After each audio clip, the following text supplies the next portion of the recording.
Screen recording. Safari. Back. Dimmed. Button. Welcome to Understanding the IPCC, presentation number 3. In exchange for freedom of inquiry, scientists are obliged to explain their work. If science is considered a closed priesthood, too difficult and arcane for the average person to understand, the dangers of abuse are greater. But, if science is a topic of general interest and concern, if both its delights and its social consequences are discussed regularly and competently in the schools, the press, and at the dinner table, we have greatly improved our prospects for learning how the world really is, and for improving both it and us.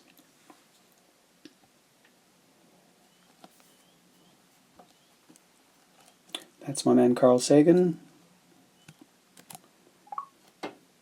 If you've seen any of these previous presentations, you've heard me go on about him at great length, so I won't do that again.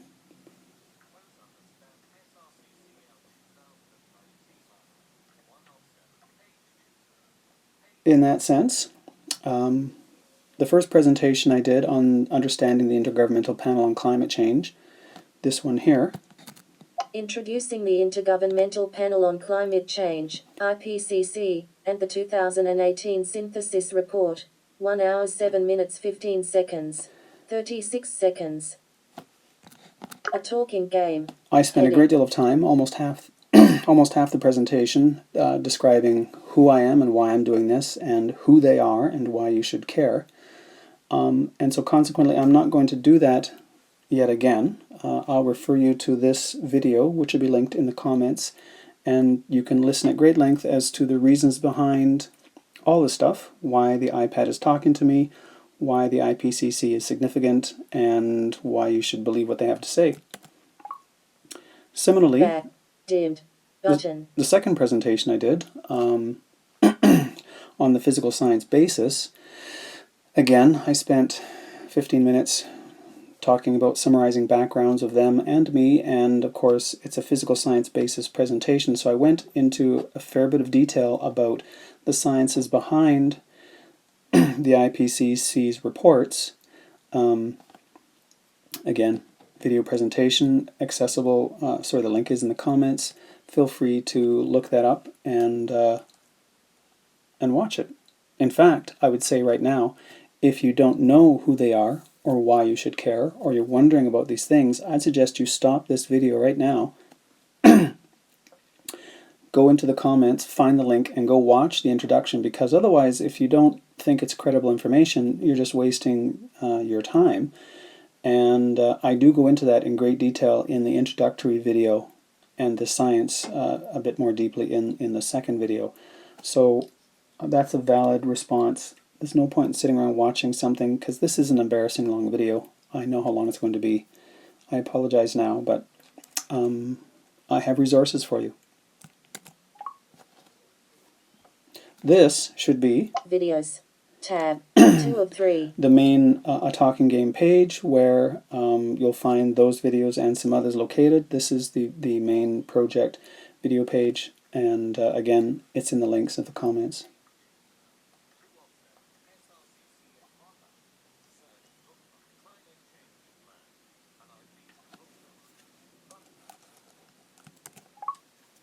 Back. Dimmed. Special report. Heading level 5. This is the actual page for the information that we're about to delve into. This is the IPCC's main web page. Again, linked in the comments. All the information that you're going to be hearing, starting shortly here, everything comes from there. I specifically reference and show their information. Again, as I mentioned at great length in the previous videos, I'm focused on credibility, and this is a long video already, so I'm not going to spend a lot of time talking about who's and wherefores and whys. All this information, turn off the video and go onto the website and read this stuff firsthand, is my recommendation. This is the report on climate change and land, the IPCC Special Report on Climate Change, Desertification, Land Degradation, Sustainable Land Management, Food Security, and Greenhouse Gas Fluxes in Terrestrial Ecosystems. A long title, I know. It's a 900-page report. I'll point out it's actually shorter than the last report I presented is a 1,500-page report. The first one, the introductory one, is only 600, so this one's right in the middle. 900 pages, it's not that long. So obviously I can't go into everything because this isn't a 6-month program.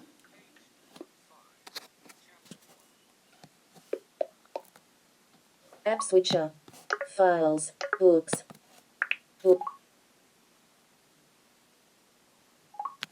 Books.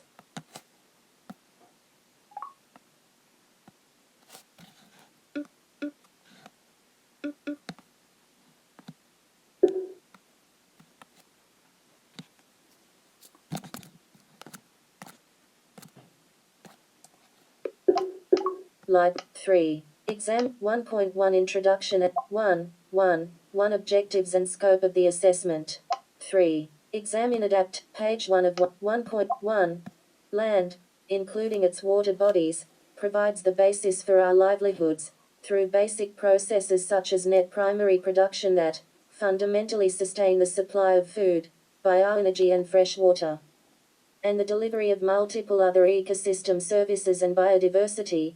Hoekstra and Wiedemann 2014, Mace et al., 2012, Newbold, et al., 2015, Runting et al., 2017, Isbell et al., 2017, Cross-Chapter, Box 8 in Chapter 6. The annual value of the world's total terrestrial ecosystem services has been estimated to be about $75 trillion USD in 2011, approximately equivalent to the annual global gross domestic product, based on 2007 US dollars values. Costanza et al., 2014, IMF 2018.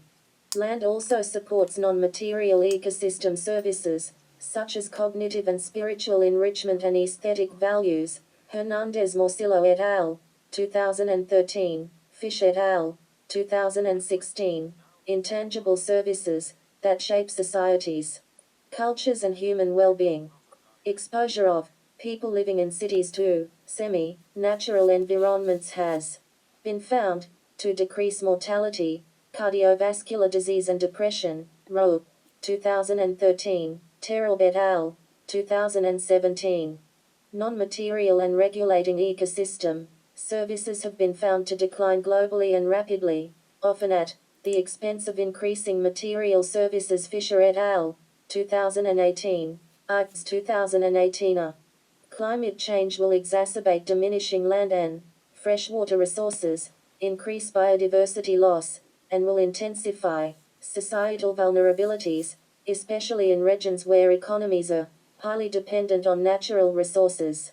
Enhancing food security and reducing malnutrition, whilst also halting and reversing desertification and land degradation, are fundamental societal challenges that are increasingly aggravated by the need to both adapt to and mitigate climate change impacts without compromising the non-material benefits of land. Comsiger et al., 2016, Feo et al., 2018. So if you have, or if you do presently watch the other presentations, you'll see that the in-text references to other documents have a different format. Mostly in the other ones, in the brackets, are actual chapter and section references, 6.1.3 or something like that, so you can go see the actual spot. In this case, and that's because those are more of summary documents that we're looking at. Since this is the actual report itself, the references in the brackets, so for example, Fisher et al. And a year is a reference to the actual peer-reviewed journal article. That's because at the end of every chapter, there is a list of there's a bibliographic references for the studies that they're making reference to. So for example, Fisher et al., I'll point out first of all, that's not Al Fisher or something like that. Fisher et al. Is a reference to Fisher and at least 2 other authors. If it's 2 people, it'll say Fisher and Johnson, 1975. If it's 3 or more, it'll say Fisher et al. And then when you go to the back, and the references in the back of the chapter, in fact, we'll do that right now. Table of contents. But page 3. page 2 of 7, page 3 of 7, page 23, page 4, page 30, page 31, page 32, has bookmark, page 32, Achad, F. So here the Abu Hamid, Alan, T. Abru, Al. Aberton, F. References. Ali, Abu Hussein, A. 3 of 3 Wi-Fi, 3 of 3 Wi. Abu Hussein, 01 Framing and Context. Heading.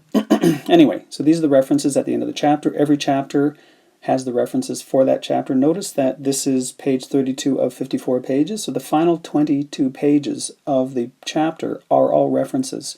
And that's because in peer-reviewed articles, and I've been published once, so I can attest to this myself, there's almost half sometimes of the chapter can be references, because it's very important that you show where you're getting your scientific grounding for what you have to say. So when these names are scattered throughout the text, if you want to know exactly more details of what they have to say, you can come in the back here. There's the reference. Aberton, M.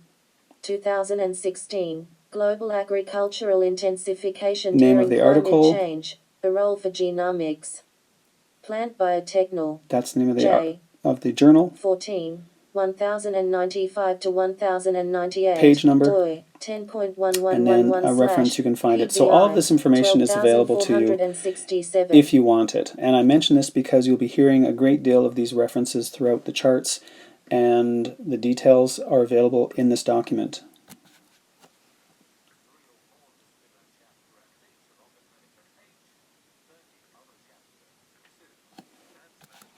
Library. Button. Library. Reading now. Heading. PDF. 02 Land Climate Interactions by G. Gia. 7% completed. So these are the chapters of the Button. report. As you can see, there's well, there's a bunch of them. There's over 20, but the first few, chapter 1, we heard framing and context. Chapter 2 is land climate interactions. Chapter 3 is desertification, as in turning into a desert. Land degradation. Chapter 5 is food security. And then 6 is linkages between desertification, land degradation, food security, and GHG fluxes, synergies, trade-offs, and integrated response options. Again, sorry for the length of the stuff, but academics like to have lots of detail. So chapter 6 is where we're going to spend most of our time. Integrated response options is specifically the thing that interests me about this report. I'm not touching any other chapters in any depth, because one of the criticisms of climate science is people say, well, this is all bad news, what's your plan? And so in this case, in this chapter, this is when we get down to what the plans are, what we're going to do about stuff. I'll point out chapter 7 is where it actually goes into policy specifics, and but we're not going into that today, because we'll be here for 6 hours if I do. PDF 06 interlinkages between PDF 06 interlinkages between desertification. Library. Button.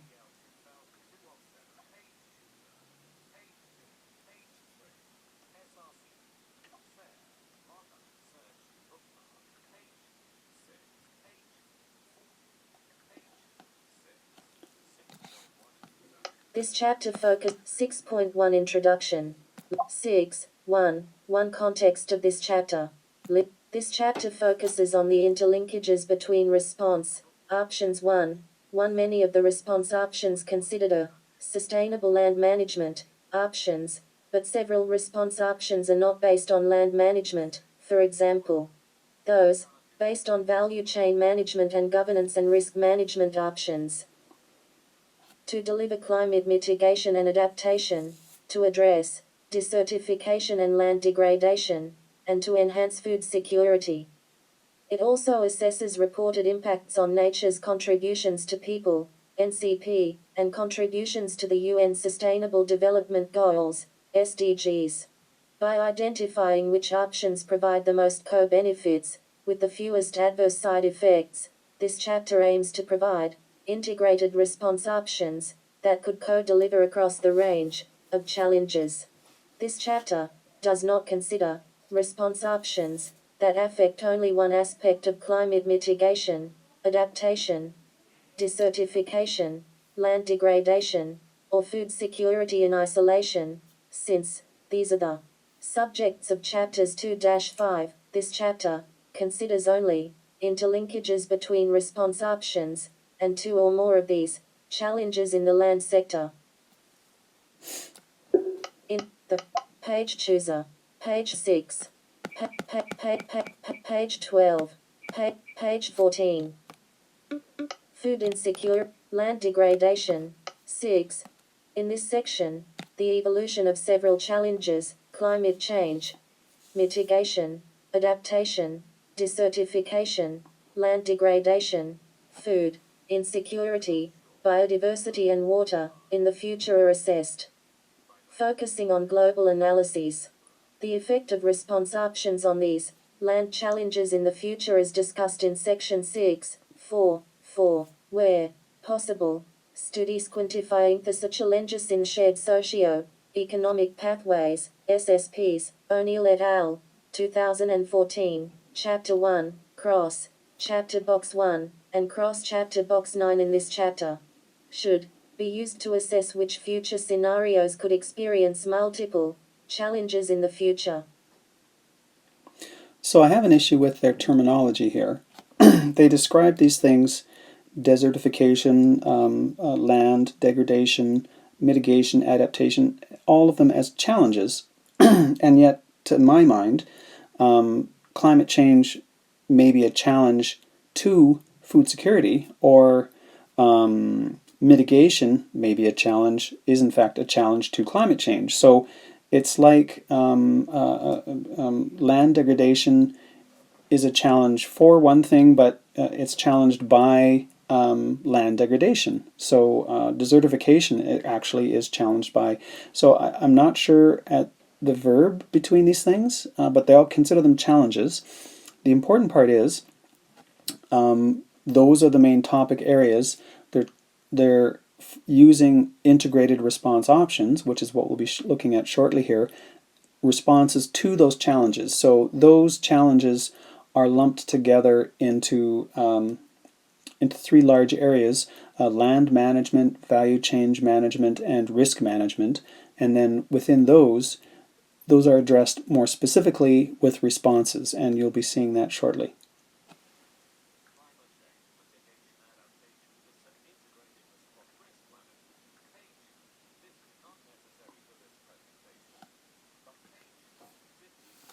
Cap I, page chooser, page 14, page 15. So this page is about, I forget what it's called. SSP1, Van Vuuren et al., Table 6.2 vertical line, assessment Shared, of future bookmarks. shared Button. socioeconomic pathways. So this is not necessary for what we're looking at today, but this page, I'm putting it on screen because you can come back to it later. You can stop it on this page, or if you're smart, you'll go to their website and download this chapter. But anyways, this information is very important for other parts of this report. So if you go through chapters 2, 3, 4, 5, 7, 1, 5a, 5, 6a, you should read this, come back to this and read about shared socioeconomic pathways, because the references are important and they make other stuff clear, but it's not important to us right now. Page chooser, page 15, page 16, page 17, page 8, page 19.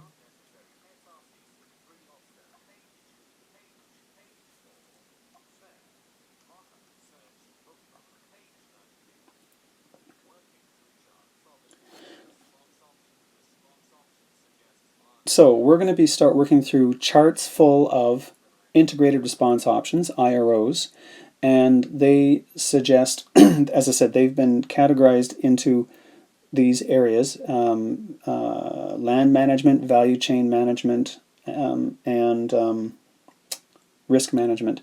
And you'll see this as we go through. But first, I have a gift for you.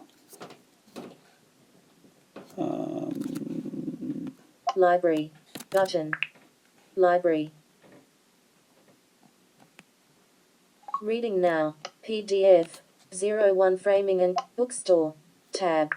Bookstore. Selected. Library. Tab. 2 of Library. Library. Edit. Collections. But. Collect. My books. Rose 10 to Rose 20. Summon Journal Search. Rose 30. Goulding Grounded Theory. Rose Summon Journals. AR6SRCCL Land. There it is. 25. Library. Glitch in the machine here, sorry. And 06 I'm looking interlinkages for with page 2 of page 3 of 5. Page 5 of 5. Page 5 of 5. TS Technique SRCC Lat Guide. Unknown this. So what I've done, because this is a SRCC Lat Guide. Library. Button. because this is a ridiculously long presentation, and you might not have patience to wait for the topic that you want to see to show up, I've created an index of the topics that I'll be going through starting, but basically as soon as I get rid of this guide that I'm showing you. So these are the topics I'll be going through. So if you're not interested in forest management or land or soil management, Page chooser. Page 1. Page 2. and you want to go straight into the economy of stuff where we've got value chain management and risk management and things like Page. Chap 2 Figure 2.3. demand management, this is the order of things. So take note of where you are in the video right now.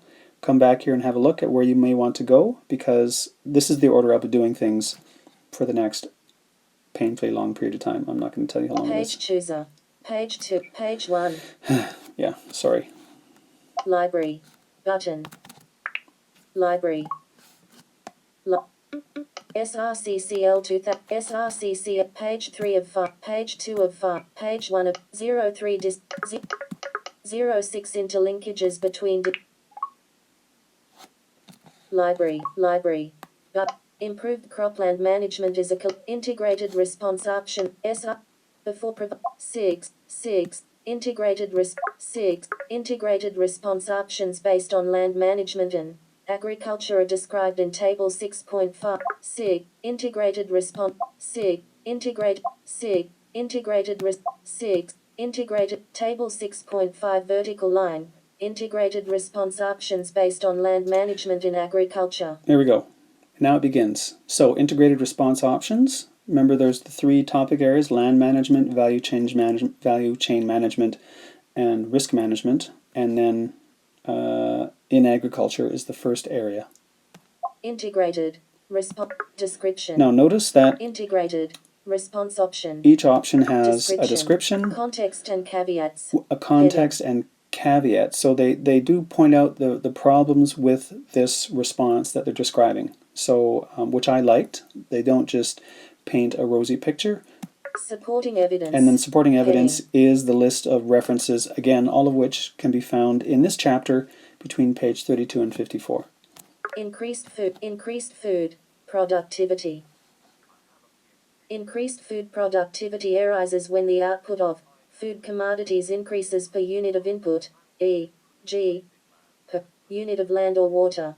It can be realized through many other interventions such as improved cropland, grazing, land and livestock management. Many interventions to increase food production, particularly those predicated on very large inputs of agrochemicals, have a wide range of negative externalities, leading to the proposal of sustainable intensification as a mechanism to deliver future increases in productivity that avoid these adverse outcomes. Intensification through additional input of nitrogen fertilizer, for example, would result in negative impacts on climate, soil, water and air pollution. Similarly, if implemented in a way that overexploits the land, significant negative impacts would occur, but if achieved through sustainable intensification and used to spare land, it could reduce the pressure on land. Cross-chapter box 6. Improved cropland management. Improved cropland management is a collection of practices consisting of a management of the crop, including high input carbon practices, for example, improved crop varieties, crop rotation, use of cover crops, perennial cropping systems, integrated production systems, crop diversification, agricultural biotechnology.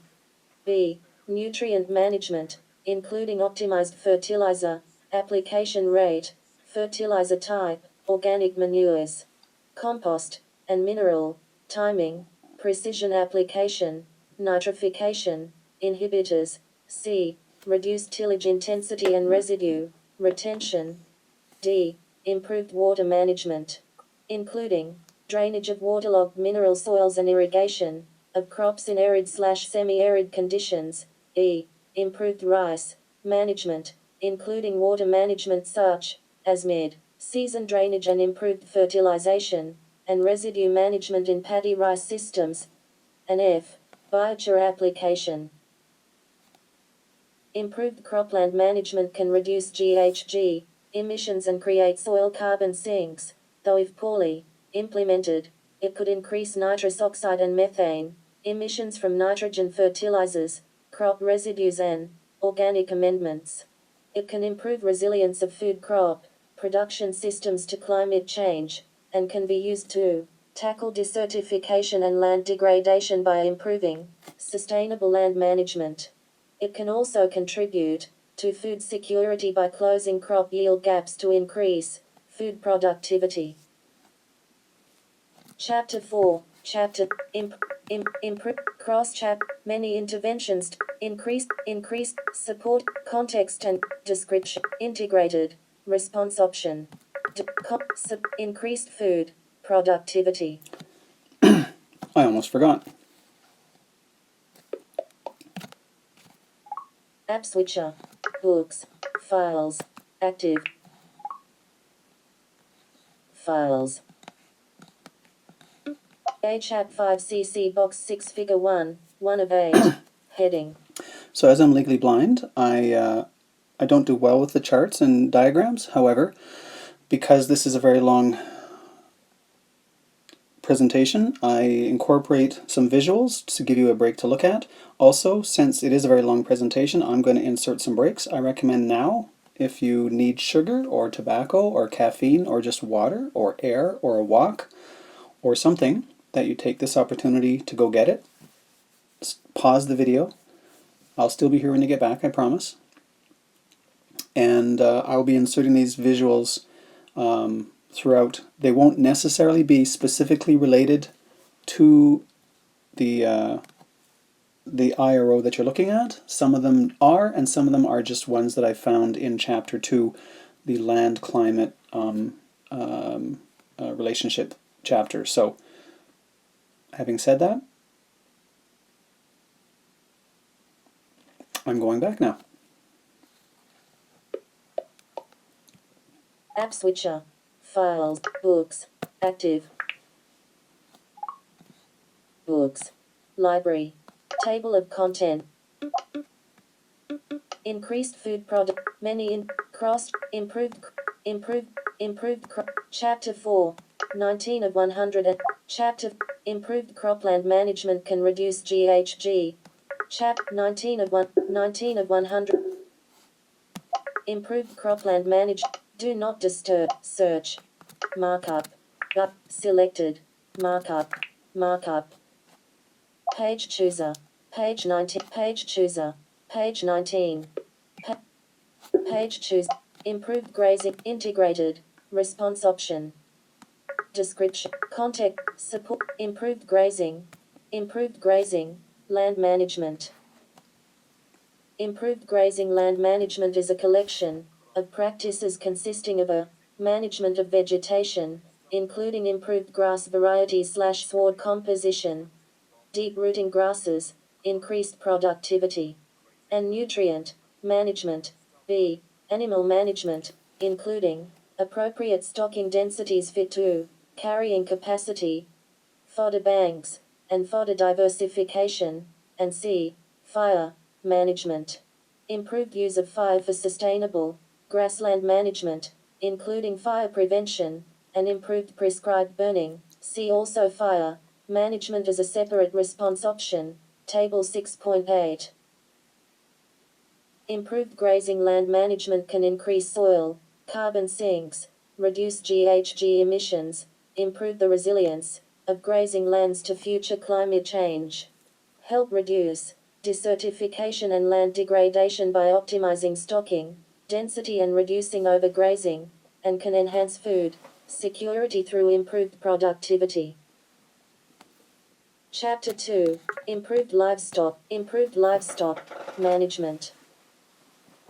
Improved livestock management is a collection of practices consisting of improved feed and dietary additives, e.g., bioactive compounds, fats, used to increase productivity and reduce emissions from enteric fermentation, b.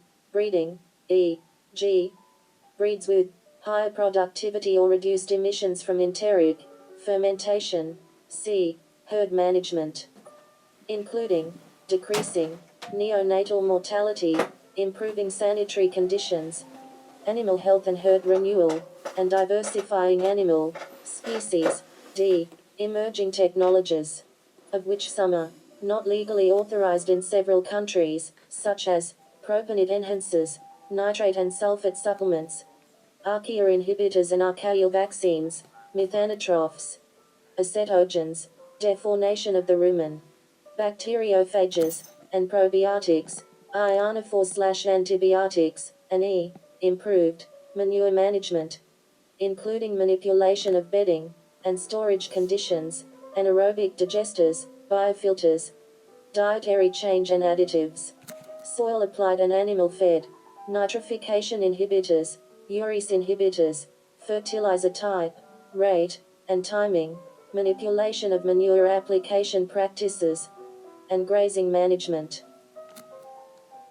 Improved livestock management can reduce GHG emissions, particularly from enteric methane and manure management. It can improve the resilience of livestock production systems to climate change by breeding better, adapted livestock. It can help with desertification and land degradation, e.g., through use of more efficient and adapted breeds to allow reduced stocking densities. Improved livestock sector productivity can also increase food production. Chapter 2. Agroforestry. App switcher. Files. Active. Files. Done. Button. Done. Browse. A chap 5cc. B chap 2 boxed. Selected. Done. Done. Button. I'll point out that I'm not leaving these graphics up very long because some of them are very dense and we don't have 10 minutes to go through them. I'm just putting it up here so that you, at your leisure, as I said, can stop and have a look at it. I'm saving this as a high density video, so hopefully, well, I do know that you can read these in the video, so I'm just going to put them up and move on. App switcher. File. Books. Active. Books. Agricultural Antwia Zhai. Agricultural. Agroforestry involves agroforestry. Agroforestry involves the deliberate planting of trees in croplands and silvopastoral systems. Agroforestry sequesters carbon in vegetation and soils. The use of leguminous trees can enhance biological nitrogen fixation and resilience to climate change. Soil improvement and the provision of perennial vegetation can help to address desertification and land degradation. Agroforestry can increase agricultural productivity, with benefits for food security.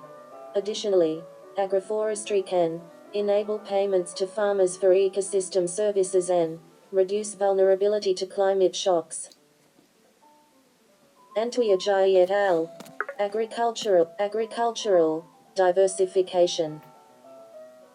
Agricultural diversification includes a set of agricultural practices and products obtained in the field that aim to improve the resilience of farmers to climate variability and climate change and to economic risks posed by fluctuating market forces. In general, the agricultural system is shifted from one based on low-value agricultural commodities to one that is more diverse, composed of a basket of higher value-added products.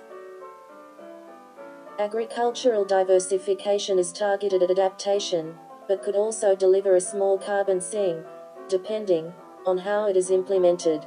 It could reduce pressure on land, benefiting desertification, land degradation, food security and household income. However, the potential to achieve household food security is influenced by the market orientation of a household, livestock ownership, non-agricultural employment opportunities, and available land resources. Pörtner et al. Reduced grassland, conversion to cropland. Grasslands can be converted to croplands by ploughing of grassland and seeding with crops. Since croplands have a lower soil carbon content than grasslands and are also more prone to erosion than grasslands. Reducing conversion of grassland to croplands will prevent soil carbon losses by oxidation and soil loss through erosion. These processes can be reduced if the rate of grassland conversion to cropland is reduced. Stabilizing soils by retaining grass cover also improves resilience, benefiting adaptation, desertification and land degradation. Since conversion of grassland to cropland usually occurs to remedy food security challenges, food security could be adversely affected. Since more land is required to produce human food from livestock products on grassland than from crops on cropland. Chapter 3, Chapter 20 of 100 and Page Chooser. Page 20. Page 20. These practices, integrated, response option. Description. Context, supporting evidence, integrated water, management. Integrated water, management. Integrated water management is the process of creating holistic strategies to promote integrated, efficient, equitable and sustainable use of water for agroecosystems. It includes a collection of practices, including water use efficiency and irrigation in arid/semi-arid areas, improvement of soil health through increases in soil organic matter content, and improved cropland management. Agroforestry and conservation agriculture. Increasing water availability and reliability of water for agricultural production can be achieved by using different techniques of water harvesting, storage, and its judicious utilization through farm ponds, dams, and community tanks in rainfed agriculture areas can benefit adaptation. These practices can reduce aquifer and surface water depletion and prevent over-extraction and the management of climate risks. Many technical innovations, e.g., precision water management, can have benefits for both adaptation and mitigation, although trade-offs are possible. Maintaining the same level of yield through use of site-specific water management-based approach could have benefits for both food security and mitigation. Chapter 3, Table 6.6 Vertical line, Integrated response options based on land management in forests. So land management, again, integrated response option is the land management area, and in forests is pretty obvious, I think. Table 6.6 Integrate description, context, supporting evidence. I'll point out again, remember that the things I'm skipping over, the list of articles and chapters, is where more information can be found. So if any of these stimulate your interest and you want to know about soil management, forest management, and the reasons for what is being said here, please check the chapters appropriately. Forest management. Forest management refers to management interventions in forests for the purpose of climate change mitigation. It includes a wide variety of practices affecting the growth of trees and the biomass removed, including improved regeneration, natural or artificial, and a better schedule, intensity and execution of operations, thinning, selective logging, final cut, reduced impact logging, etc. Sustainable forest management is the stewardship and use of forests and forest lands in a way, and at a rate, that maintains their biodiversity, productivity, regeneration, capacity, vitality and their potential to fulfill, now and, in the future, relevant ecological, economic and social functions, at local, national, and global levels, and that does not cause damage to other ecosystems. Sustainable forest management can enhance the carbon stock in biomass, dead organic matter, and soil, while providing wood-based products to reduce emissions and other sectors through material and energy substitution. A trade-off exists between different management strategies. High harvest decreases the carbon in the forest biomass in the short term but increases the carbon in wood products and the potential for substitution effects. Sustainable forest management, also through close-to-nature silvicultural techniques, can potentially offer many co-benefits in terms of climate change mitigation, adaptation, biodiversity conservation, microclimatic regulation, soil erosion protection, coastal area protection, and water and flood regulation. Forest management strategies aimed at increasing the biomass stock levels may have adverse side effects, such as decreasing the stand-level structural complexity, biodiversity and resilience to natural disasters. Forest management also affects albedo and evapotranspiration. Chapter 2: Reduced deforestation and forest degradation. Reduced deforestation and forest degradation includes conservation of existing carbon pools in forest vegetation and soil by controlling the drivers of deforestation, i.e., commercial and subsistence agriculture, mining, urban expansion, and forest degradation, i.e., overharvesting, including fuelwood collection, poor harvesting practices, overgrazing, pest outbreaks, and extreme wildfires. Also through establishing protected areas, improving law enforcement, forest governance and land tenure, supporting community forest management and introducing forest certification. Reducing deforestation and forest degradation is a major strategy to reduce global GHG emissions. The combination of reduced GHG emissions and biophysical effects results in a large climate mitigation effect, with benefits also at local level. Reduced deforestation preserves biodiversity and ecosystem services more efficiently and at lower costs than afforestation/reforestation. Efforts to reduce deforestation and forest degradation may have potential adverse side effects, for example, reducing availability of land for farming, restricting the rights and access of local people to forest resources, e.g., firewood, or increasing the dependence of local people to insecure external funding.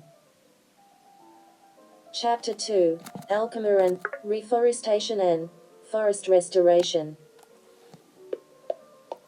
But wait! App switcher. Files. There's active. more. Files. Done. Done. Item list. Done. B chap 2 item list. Done. Button. Browse. B chap 2 C chap 2 C selected. Done. Done. Button. For those who may want to know, yes, that is Glenn Gould playing the Goldberg Variations. That's all. App switcher. Files. Books. Active. Books. Sustainable Chapter 2. Forest management. Forest management. Reducing. Chapter 2. Reforestation and forest restoration. Reforestation is the conversion to forest of land that has previously contained forests but that has been converted to some other use. Forest restoration refers to practices aimed at regaining ecological integrity in a deforested or degraded forest landscape.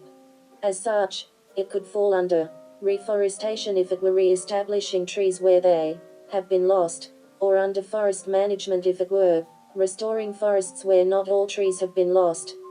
For practical reasons, here forest restoration is treated together with reforestation. Reforestation is similar to afforestation with respect to the co-benefits and adverse side effects among climate change mitigation, adaptation, desertification, land degradation and food security. See row on afforestation, below. Forest restoration can increase terrestrial carbon stocks in deforested or degraded forest landscapes and can offer many co-benefits in terms of increased resilience of forests to climate change, enhanced connectivity between forest areas and conservation of biodiversity hotspots. Forest restoration may threaten livelihoods and local access to land if subsistence agriculture is targeted. Chapter 2. Dooley and Carp, 21 of 100, page chooser, page 22. Afforestation, integrated, response option. Heading. Description. Integrated, response option. Description, context, supporting evidence. Afforestation is the conversion to forest of land that historically have not contained forests. Didn't we see this already? Integrated. Description, context and caveats. Supporting evidence. Increased soil, organic carbon. Oh, we didn't. Content. Context. Afforestation.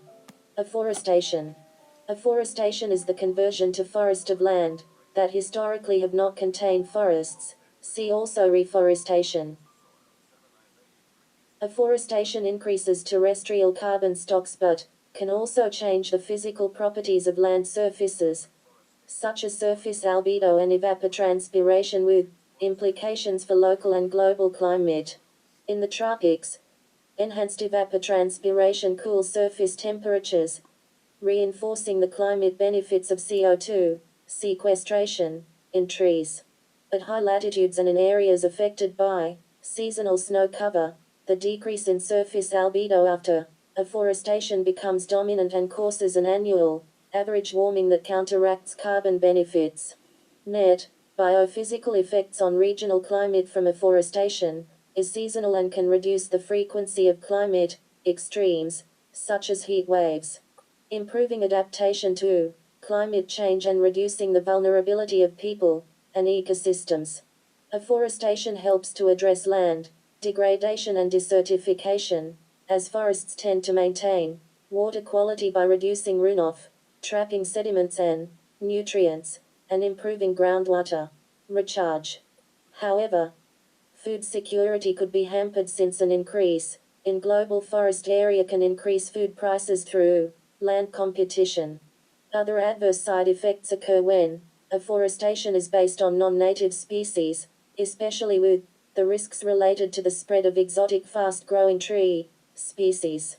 For example, exotic species can upset the balance of evapotranspiration regimes, with negative impacts on water availability, particularly in dry regions.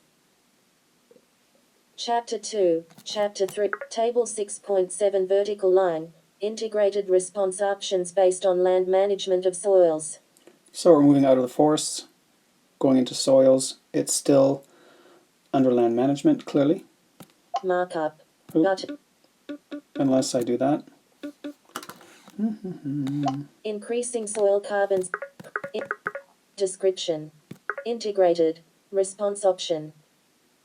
Table 6. Chapter 2, Table 6.7 Vertical line, integrated response options based on land management of soils. Integrated response context, supporting increased soil, organic carbon content. Practices that increase soil organic matter content include a land use change to an ecosystem with higher equilibrium soil carbon levels, e.g., from cropland to forest, b. management of the vegetation, including high input carbon practices, for example, improved varieties, rotations and cover crops, perennial cropping systems, biotechnology to increase inputs and recalcitrance of below-ground carbon, c.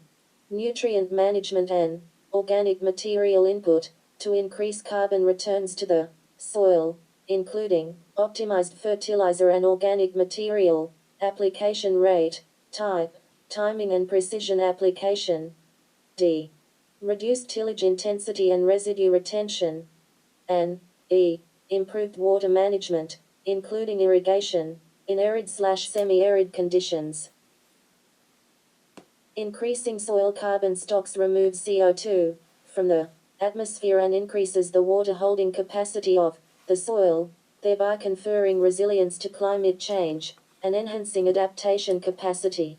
It is a key strategy for addressing both desertification and land degradation. There is some evidence that crop yields and yield stability increase by increased organic matter content, though some studies show equivocal impacts. Some practices to increase soil organic matter stocks vary in their efficacy.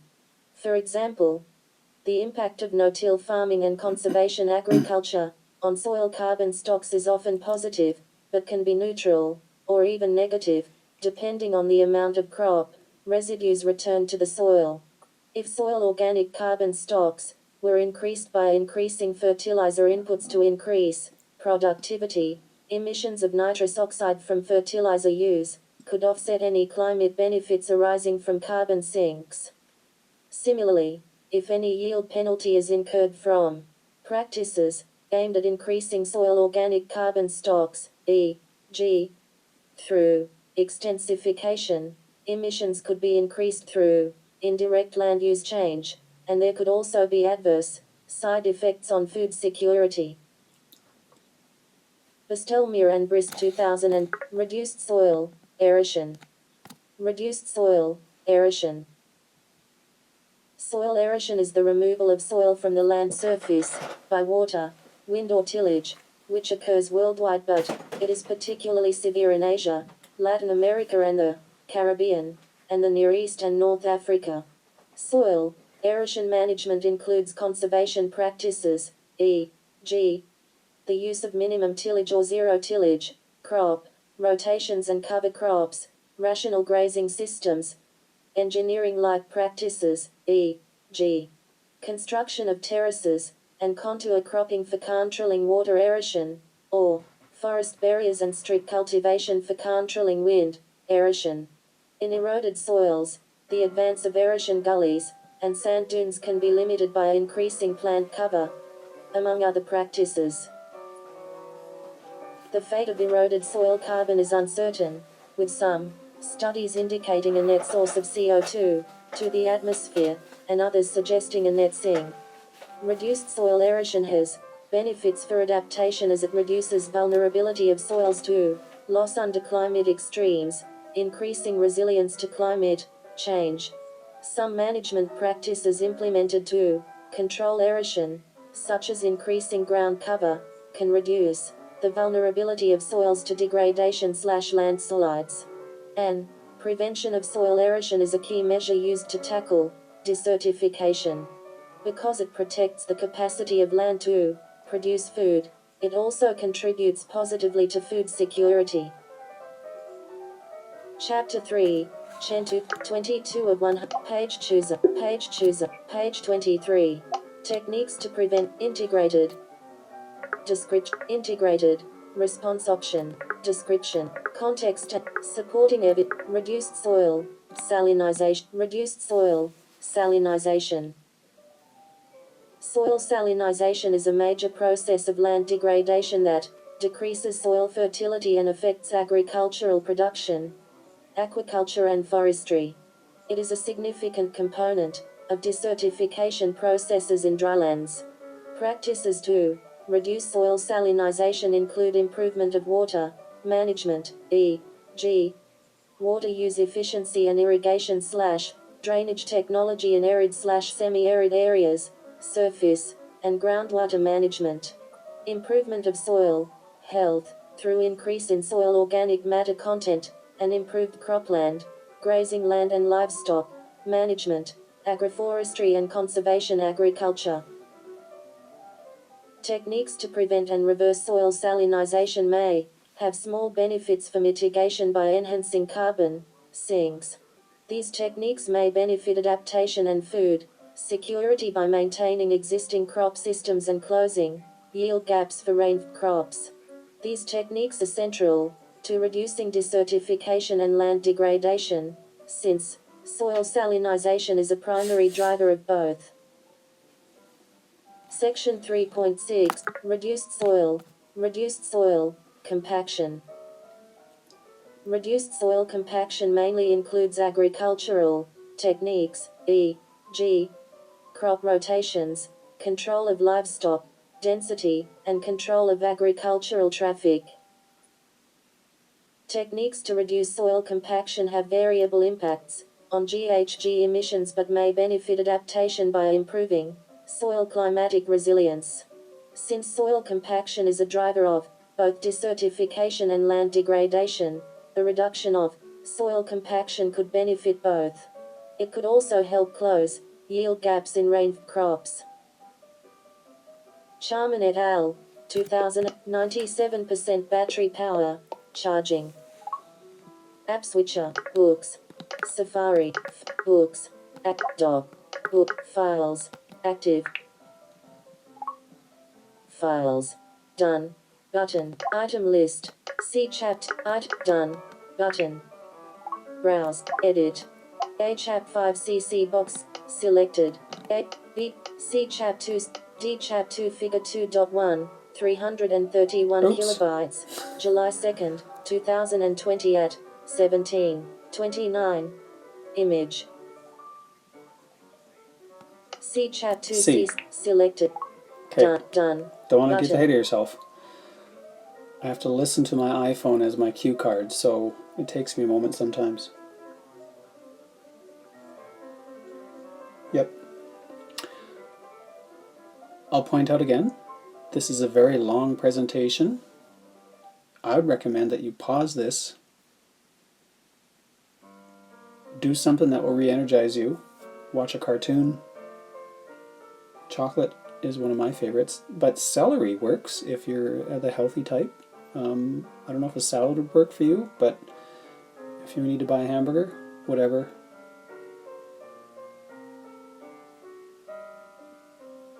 Okay, we're back at it. App switcher, files, books, active.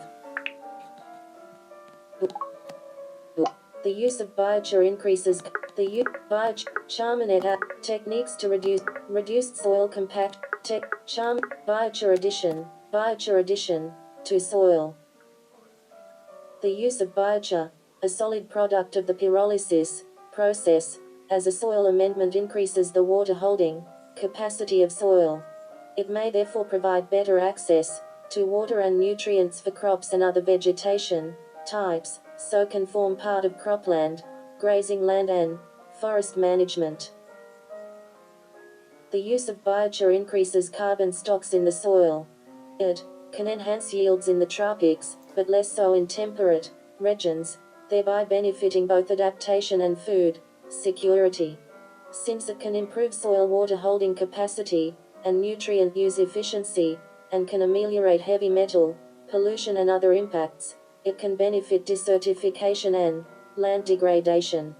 The positive impacts could be tempered by additional pressure on land if large quantities of biomass are required as feedstock for biochar production. Chapter 2, Chapter 3, Table 6.8, Integrated Response Option. Description. Table 6.8 Vertical line, integrated response options based on land management of all/other ecosystems. So we're going into other things. However, I did just notice that I did in fact App switcher. Show you the same image twice. Safari. Files. You're supposed to be. Files. Done. Button. Done. A chap 5C. B chap C D chap 2 Here. Selected. Done. Button.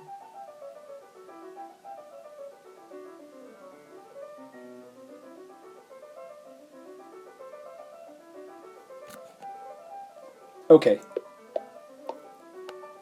App switcher. Files. File. Books. Active. Books. Techniques to prevent and reverse soil. Integrate. Description. Context. Supporting evidence. Reduced soil. Salinization. Reduced soil.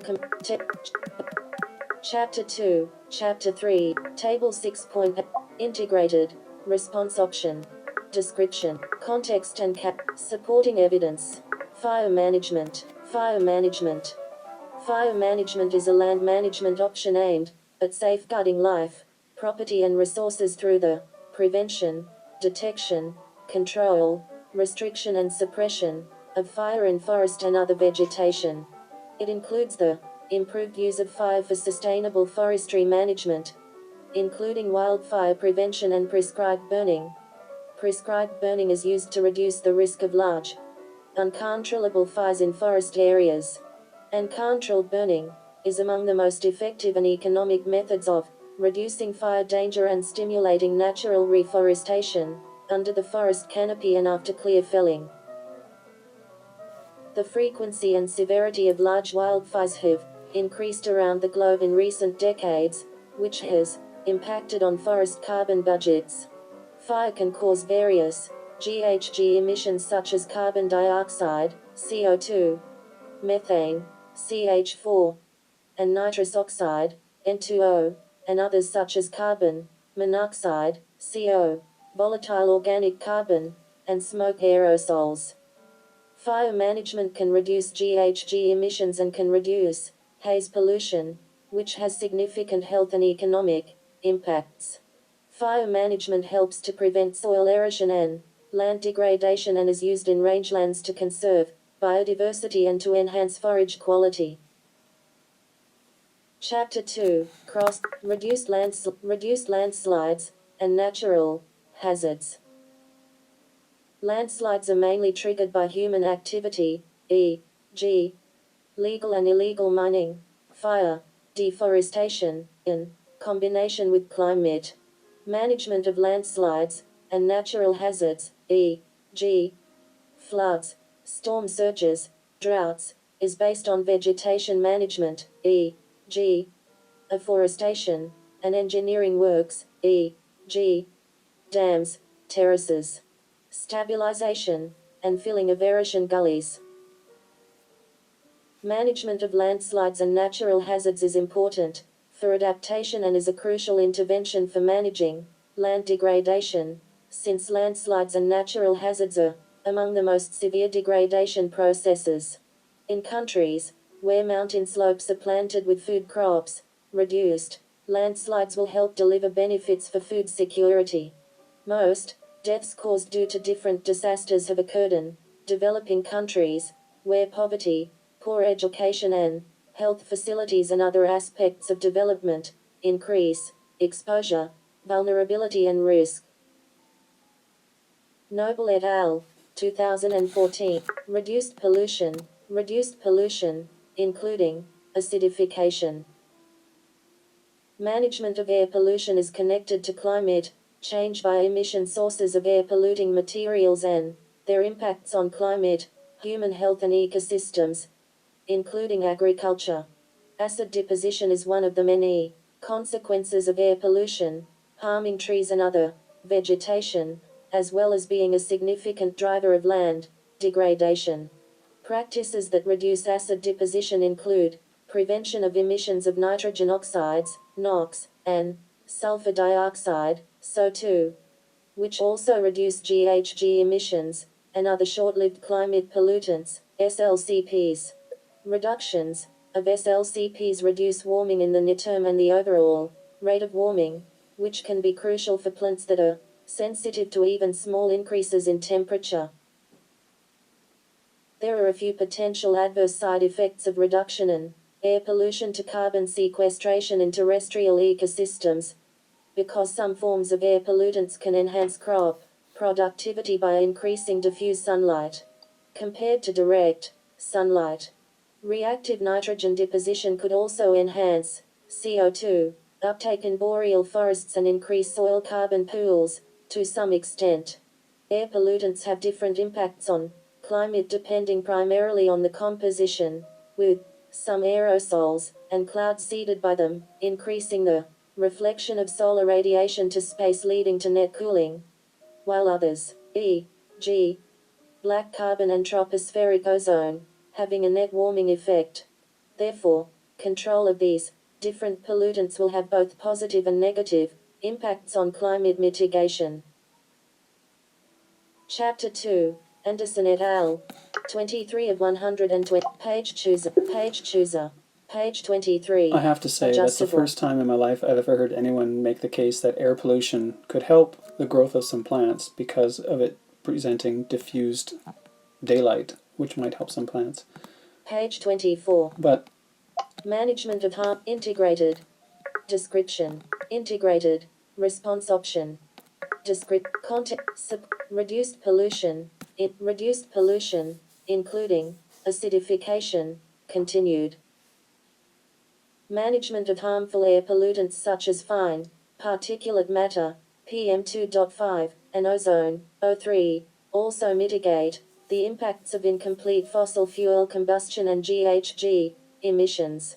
In addition, management of pollutants such as tropospheric O3 has beneficial impacts on food production, since O3 decreases crop production. Control of urban and industrial air pollution would also mitigate the harmful effects of pollution and provide adaptation co-benefits via improved human health. Management of pollution contributes to aquatic ecosystem conservation since controlling air pollution, rising atmospheric CO2 concentrations, acid deposition, and industrial waste will reduce acidification of marine and freshwater ecosystems. Management of invasive species / encroachment.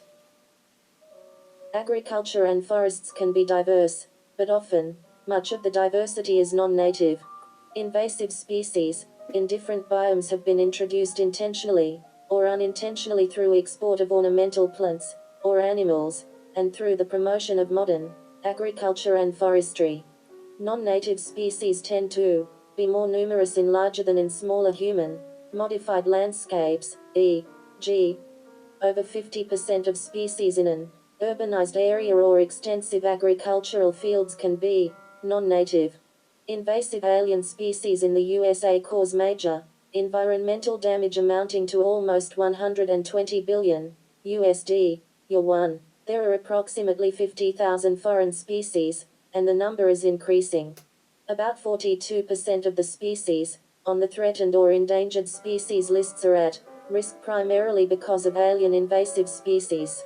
Invasive species can be managed through manual clearance of invasive species, while in some areas, natural enemies of the invasive species are introduced to control them.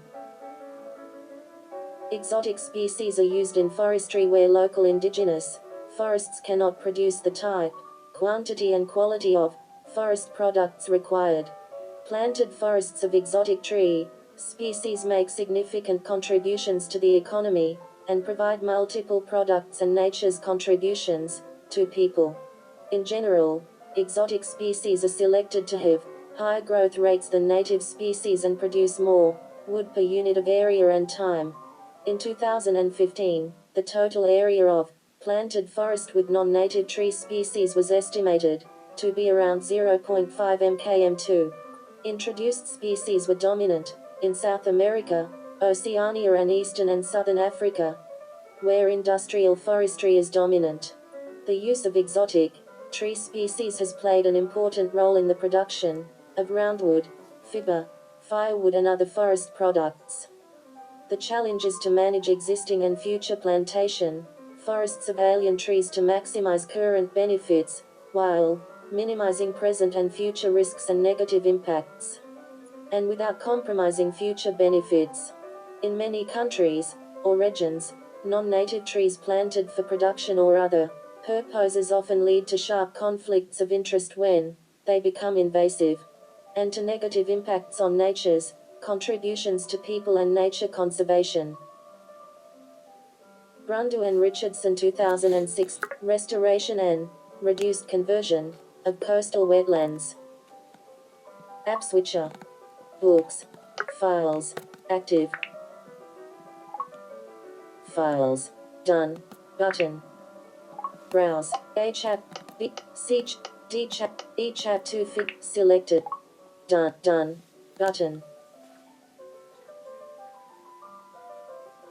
Evolution of land surface air temperature and global mean surface temperature over the period of instrumental observation.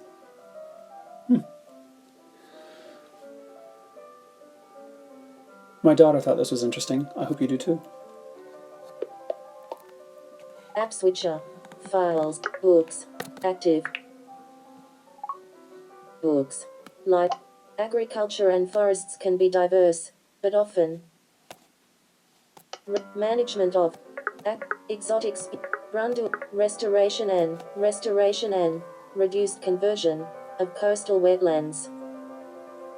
Coastal wetland restoration involves restoring degraded/damaged coastal wetlands, including mangroves, salt, marshes and seagrass ecosystems.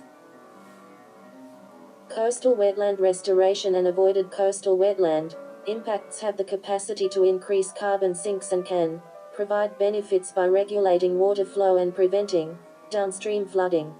Coastal wetlands provide a natural defense against coastal flooding and storm surges by dissipating wave energy, reducing erosion and by helping to stabilize shore sediments. Since large areas of global coastal wetlands are degraded, restoration could provide benefits. Land degradation. Since some areas of coastal wetlands are used for food production, restoration could displace food production and damage local food supply. Section 6.3.4. Though some forms, e.g., mangrove restoration, can improve local fisheries. Griscom et al. Restoration and reduced conversion of peatlands. Peatland restoration involves restoring degraded/damaged peatlands, which both increases carbon sinks, but also avoids ongoing CO2 emissions from degraded peatlands. So, as well as protecting biodiversity, it both prevents future emissions and creates a sink. Avoided peat impacts and peatland restoration can provide significant mitigation, though restoration can lead to an increase in methane emissions, particularly in nutrient-rich fens. There may also be benefits for climate adaptation by regulating water flow and preventing downstream flooding. Considering that large areas of global peatlands are degraded, peatland restoration is a key tool in addressing land degradation. Since large areas of tropical peatlands and some northern peatlands have been drained and cleared for food production, their restoration could displace food production and damage local food supply, potentially leading to adverse impacts on food security locally, though the global impact would be limited due to the relatively small areas affected. Griscom et al. 2024 of 100, page 25. 06 Interlinkage. Biodiverse. Integrated. Description. Integrated. Response option. Description. Context and supporting it. Biodiversity. Conservation. Biodiversity conservation refers to practices aimed at maintaining components of biological diversity. It includes conservation of ecosystems and natural habitats, maintenance and recovery of viable populations of species in their natural surroundings, in situ conservation, and, in the case of domesticated or cultivated species, in the surroundings where they have developed their distinctive properties outside their natural habitats, ex situ conservation. Examples of biodiversity conservation measures are establishment of protected areas to achieve specific conservation objectives, preservation of biodiversity, hotspots, land management to recover natural habitats, interventions to expand or control selected plant or animal species in productive lands or rangelands, e.g., rewilding. Biodiversity conservation measures interact with the climate system through many complex processes, which can have either positive or negative impacts. For example, establishment of protected areas can increase carbon storage in vegetation and soil, and tree planting to promote species richness and natural habitats can enhance carbon uptake capacity of ecosystems. Management of wild animals can influence climate via emissions of GHGs from anaerobic fermentation of plant materials in the rumen, impacts on vegetation via foraging, changes in fire frequency as grazers lower grass and vegetation densities as potential fuels, and nutrient cycling and transport by adding nutrients to soils. Conserving and restoring megafauna in northern regions also prevents thawing of permafrost and reduces woody encroachment, thus avoiding methane emissions and increases in albedo. Defaunation affects carbon storage in tropical forests and savannas. In the tropics, the loss of megafaunal frugivores is estimated be responsible for up to 10% reduction in carbon storage of global tropical forests. Frugivore rewilding programs in the tropics are seen as carbon sequestration options that can be equally effective as tree planting schemes. Biodiversity conservation measures generally favor adaptation, but can interact with food security, land degradation or desertification. Protected areas for biodiversity reduce the land available for food production, and abundances of some species, such as large animals, can influence land degradation processes by grazing, trampling, and compacting soil surfaces, thereby altering surface temperatures and chemical reactions affecting sediment and carbon retention. Bello et al. 2005. Table 6.9 vertical line. Integrated response options based on land management specifically for carbon dioxide removal, CDR. Now we're getting into specifics. I'll just point out in that previous description, megafauna frugivores. Undoubtedly that's the reason why I'm going through this, so I could pick up that term and now use it at the 7-Eleven when I go to buy coffee next time. Maybe that'll be a few months from now, but still. Can't you see the eyes of the person at the till? Megafauna frugivores. No, we don't have those, sorry. Anyway, carbon dioxide removal. Integrated, description, context, supporting evidence, enhanced, weathering of minerals. The enhanced weathering of minerals that naturally absorb CO2 from the atmosphere has been proposed as a CDR technology with a large mitigation potential. The rocks are ground to increase the surface area and the ground minerals are then applied to the land where they absorb atmospheric CO2. Enhanced mineral weathering can remove atmospheric carbon dioxide, CO2. Since ground minerals can increase pH, there could be some benefits for efforts to prevent or reverse land degradation where acidification is the driver of degradation. Since increasing soil pH in acidified soils can increase productivity, the same effect could provide some benefit for food security. Minerals used for enhanced weathering need to be mined, and mining has large impacts locally, though the total area mined is likely to be small on the global scale. Bierling et al. To bioenergy with carbon capture and storage, BECCS.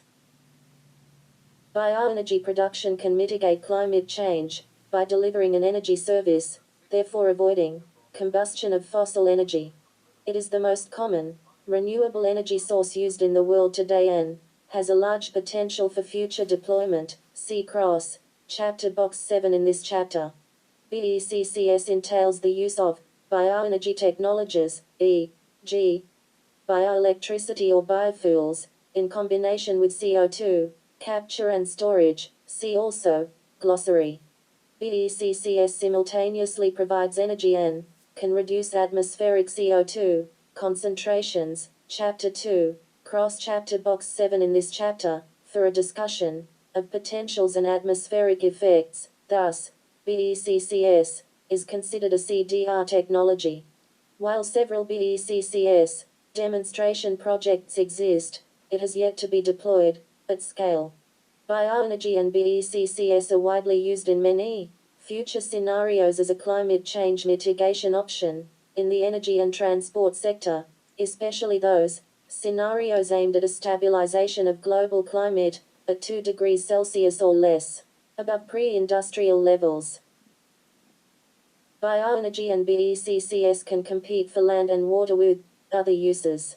Increased use of bioenergy and BECCS can result in large expansion of cropland area, significant deforestation, and increased irrigation water use and water scarcity. Large-scale use of bioenergy can result in increased food prices and can lead to an increase in the population at risk of hunger. As a result of these effects, large-scale bioenergy and BECCS can have negative impacts for food security. Interlinkages of bioenergy and BECCS with climate change adaptation, land degradation, desertification, and biodiversity are highly dependent on local factors such as the type of energy crop, management practice, and previous land use. For example, intensive agricultural practices aiming to achieve high crop yields, as is the case for some bioenergy systems, may have significant effects on soil health, including depletion of soil organic matter, resulting in negative impacts on land degradation and desertification. However, with low inputs of fossil fuels and chemicals, limited irrigation, heat/drought tolerant species, using marginal land, biofuel programs can be beneficial to future adaptation of ecosystems. Cross-chapter box 7 in chapter 6, IPCC 15. Cross-chapter box 7, she says. Files. Active. Well, okay, if you insist. E-chapter item list done. Button. I'll point out that browse. C-chap, D-chap, F-chap 6C selected. Esmeralda, who's reading this stuff, button. is normally much smoother and more lifelike. It's got something to do with the text that makes her keep stopping every part of a sentence that goes by. It makes her sound a lot more robotic, frankly, which is not how Esmeralda works generally. Break time. Pause the video. Go play solitaire for 15 minutes. Walk around the house. Come back. I'd recommend you bring a cookie. I think after this length of time you should bring a cookie.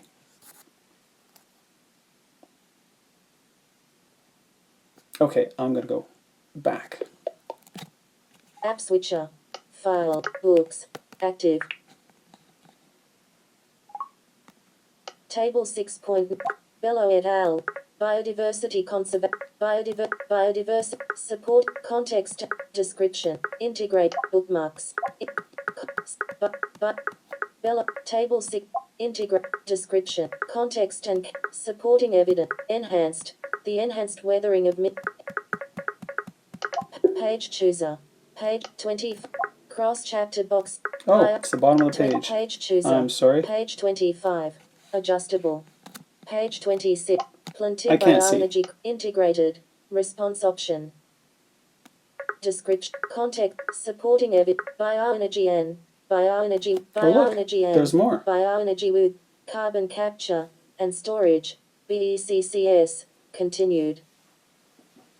Planting bioenergy crops like perennial grasses on degraded land can increase soil carbon and ecosystem quality, including biodiversity, thereby helping to preserve soil quality, reverse land degradation, prevent desertification processes, and reduce food insecurity.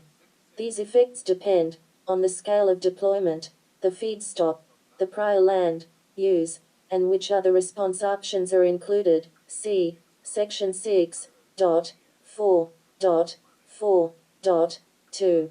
Large-scale production of bioenergy can require significant amounts of land, increasing potential pressures for land conversion and land degradation.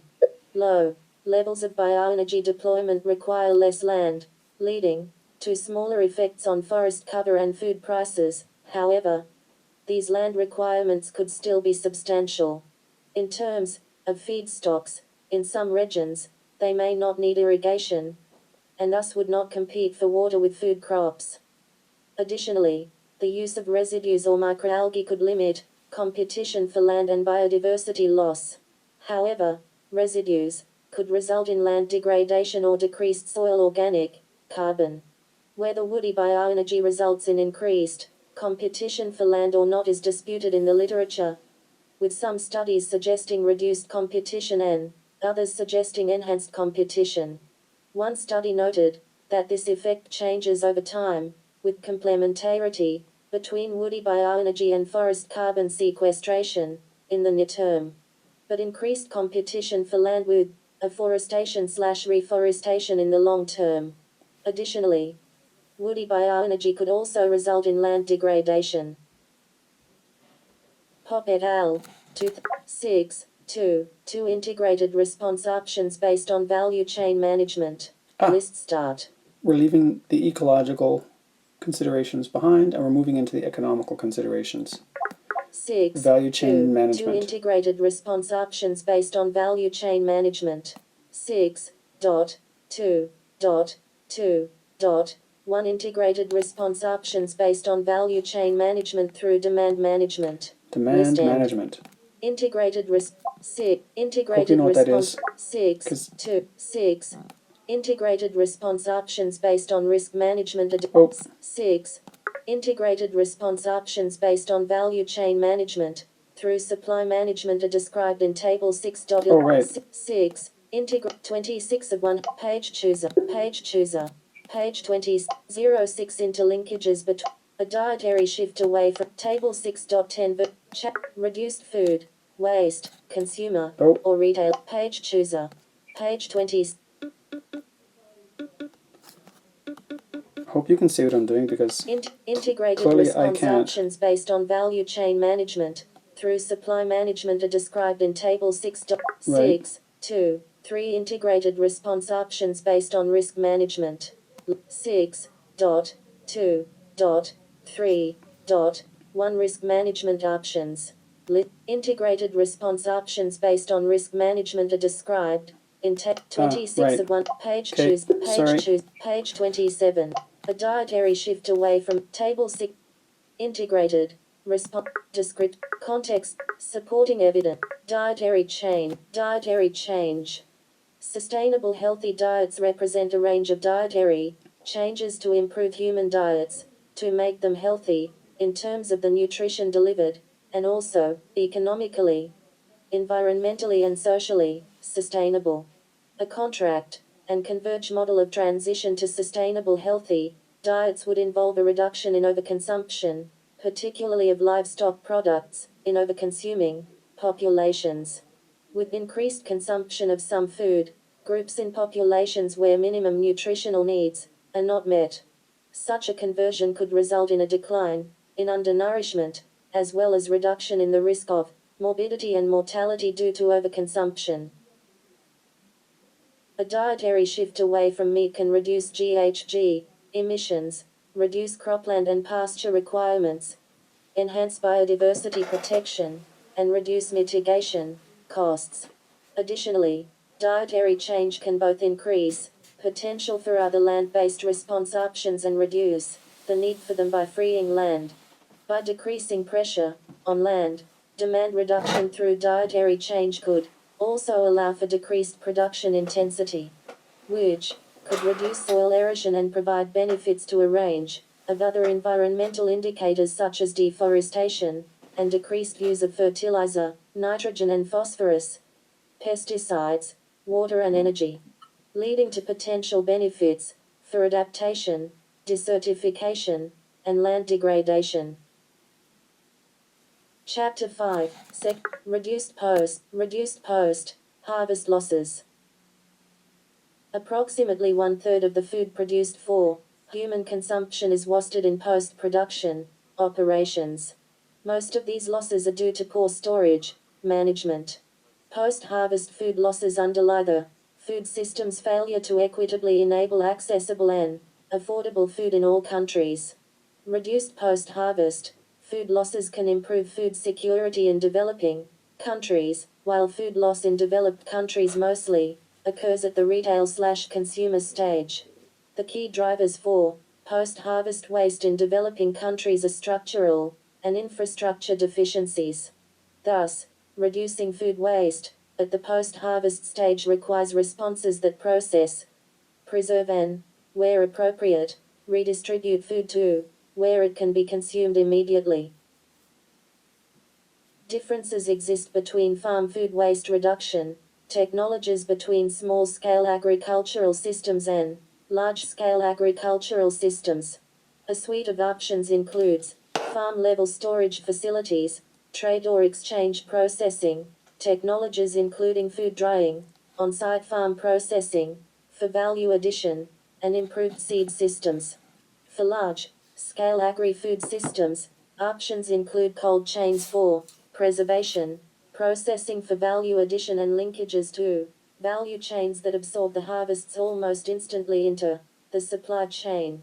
In addition to the specific options to reduce food loss and waste, there are more systemic possibilities related to food systems. Improving and expanding the dry chain can significantly reduce food losses at the household level. Dry chains are analogous to the cold chain and refers to the initial dehydration of durable commodities to levels, preventing fungal growth followed by storage in moisture-proof containers. Regional and local food systems are now being promoted to enable production, distribution, access, and affordability of food. Reducing post-harvest losses has the potential to reduce emissions and could simultaneously reduce food costs and increase availability. The perishability and safety of fresh foods are highly susceptible to temperature increase. Chapter 5. Reduced food waste, consumer, or retailer.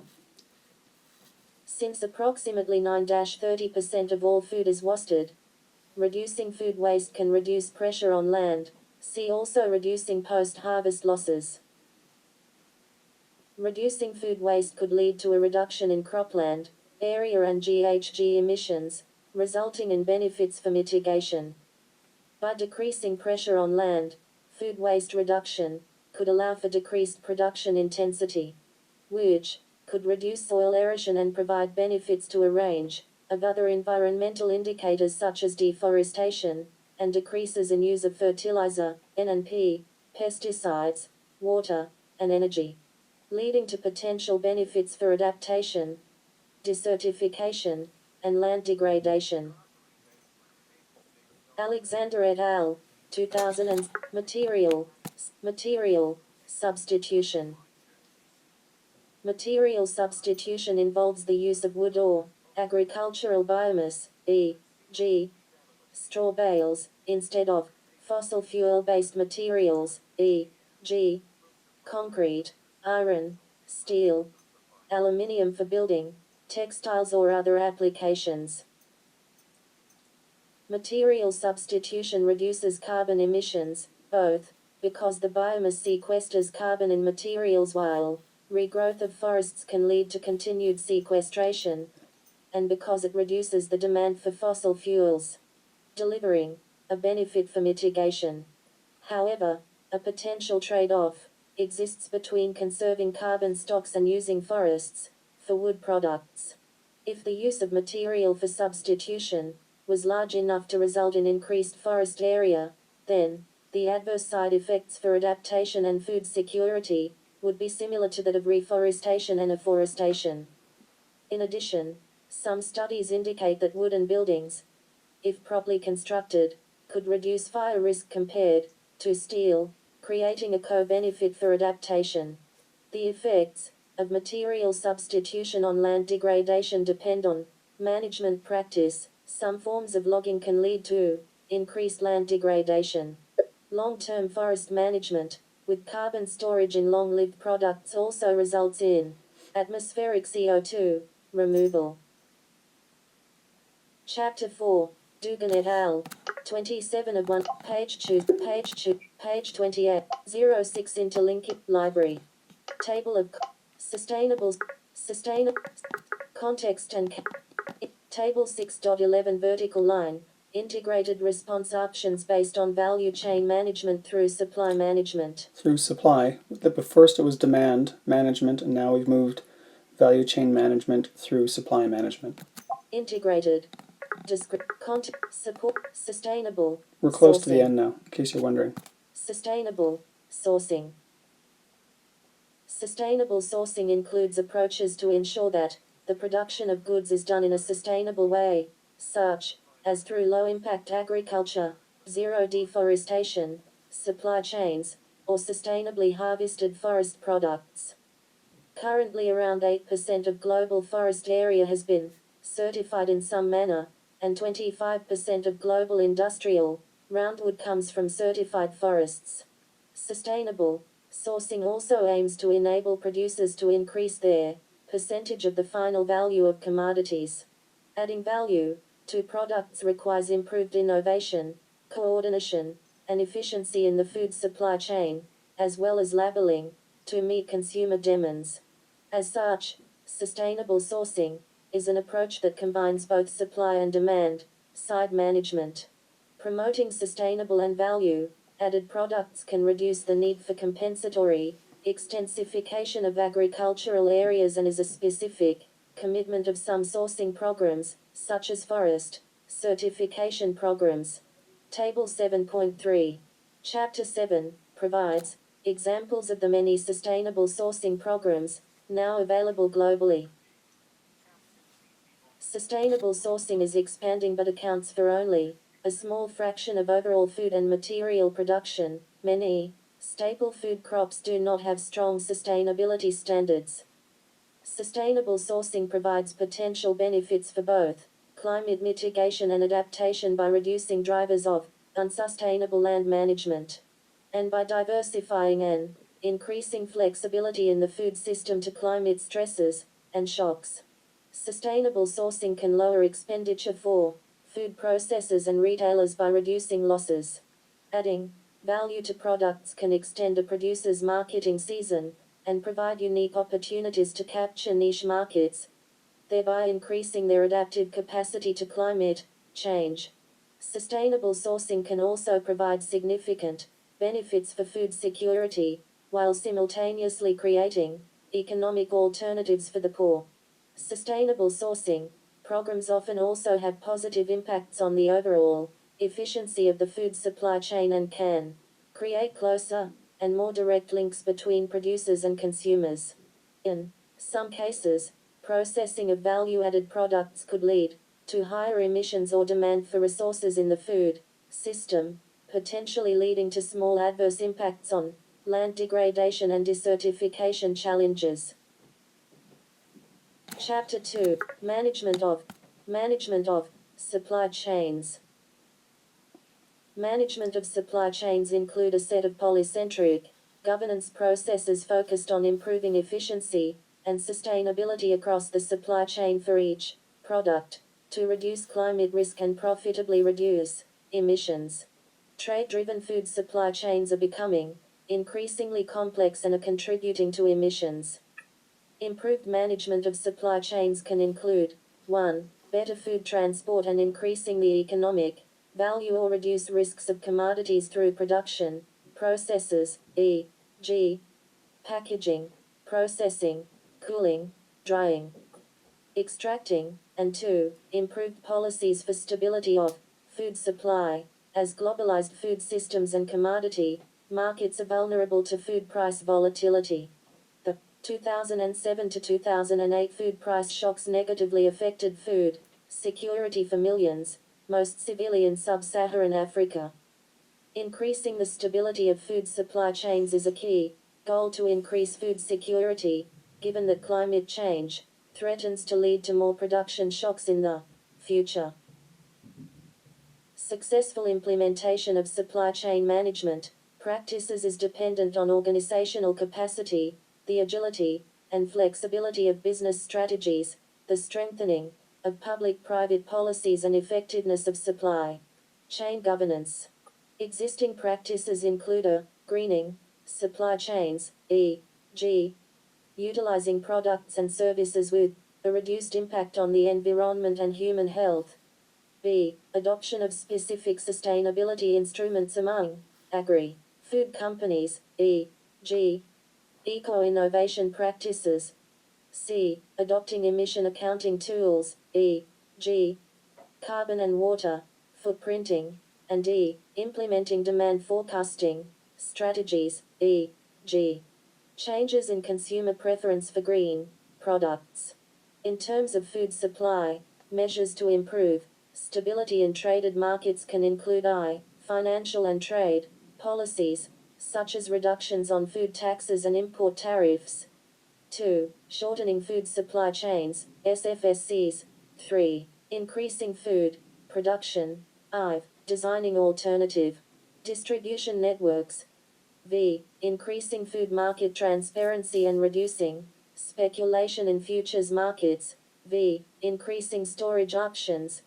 And 7. Increasing subsidies and food-based safety nets. Chapter 5. Barthel, Enhanced Urban Food Systems. App Switcher, Books, Active, Safari, Books, Files. Files. Done. Item list. F chap 6 done. Button. Browse. C chap D E chap F chap G chap 2 C selected. I know this might not be much of a done. comfort, Button. but just imagine if Disneyland had not been closed for the COVID-19 pandemic and you were in Disneyland, you could easily stand in the line waiting for a ride this long and not have learned 1/10 of this climate change response information. I'll mention also, it mentioned policies in that last bit, and I'll point out that Chapter 7 addresses policies in particular, and that we're not going near there for reasons I think are becoming obvious. So if you want to know about policies, Chapter 7 is where you need to go. App Switcher. Files. Books. Active. Books. Successful implement. Management of supply chains include a set of policies. Chapter 5. Enhanced Urban Food Systems. Urban Area. Successful Urban Actor 28. Sorry. Management of supply chains include management of supply chain. Chapter 2. Sustainable sourcing is sustainable sourcing. Sustainable supporting evidence. Integral table 6 bookmarks. Description. Son of a gun. Context and supporting evidence. Heading. Table. Context and supporting sustainable sourcing. Chapter management of enhanced urban. Okay. Enhanced urban food systems. Urban areas are becoming the principal territories for intervention in improving food access through innovative strategies that aim to reduce hunger and improve livelihoods. Interventions include urban and peri-urban agriculture and forestry and local food policy and planning initiatives such as food policy councils and city region-wide regional food strategies. Such systems have demonstrated interlinkages of the city and its citizens with surrounding rural areas to create sustainable and more nutritious food supplies for the city, while improving the health status of urban dwellers, reducing pollution levels, adapting to and mitigating climate change, and stimulating economic development. Options include support for urban and peri-urban agriculture, green infrastructure, e.g. green roofs, local markets, enhanced social, food, safety, nets and development of alternative food sources and technologies, such as vertical farming. Urban territorial areas have a potential to reduce GHG emissions through improved food systems to reduce vehicle miles of food transportation, localized carbon capture, and food waste reduction. The benefits of urban food forests that are intentionally planted woody perennial, food-producing species, are also cited for their carbon sequestration potentials. However, new urban food systems may have diverse and unexpected adverse side effects with climate systems, such as lower efficiencies in food supply and higher costs than modern large-scale agriculture. Diversifying markets, considering value-added products in the food supply system may help to improve food security by increasing its economic performance and revenues to local farmers. Actor et al. 28 of 100, page 29, chapter 2, improved food, improved context and caveat, bookmarks, integrated, context, supporting evidence, support, improved food, processing and retailing. Improved food processing and retailing involves several practices related to a greening supply chains, e.g., utilizing products and services with a reduced impact on the environment and human health, b. adoption of specific sustainability instruments among agri-food companies, e.g., eco-innovation practices, c. adopting emission accounting tools, e.g., carbon and water footprinting, d. implementing demand forecasting strategies, e.g., changes in consumer preference for green products, and e. supporting polycentric supply chain governance processes. Improved food processing and retailing can provide benefits for climate mitigation since GHG-friendly foods can reduce agri-food GHG emissions from transportation, waste and energy use. In cases where climate extremes and natural disasters disrupt supply chain networks, improved food processing and retailing can benefit climate adaptation by buffering the impacts of changing temperature and rainfall patterns on upstream agricultural production. It can provide benefits for food security by supporting healthier diets and reducing food loss and waste. Successful implementation is dependent on organizational capacity, the agility and flexibility of business strategies, the strengthening of public, private policies and effectiveness of supply chain governance. Chapter 2,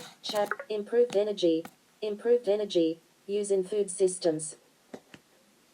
Agriculture's energy efficiency can be improved to reduce the dependency on non-renewable energy sources.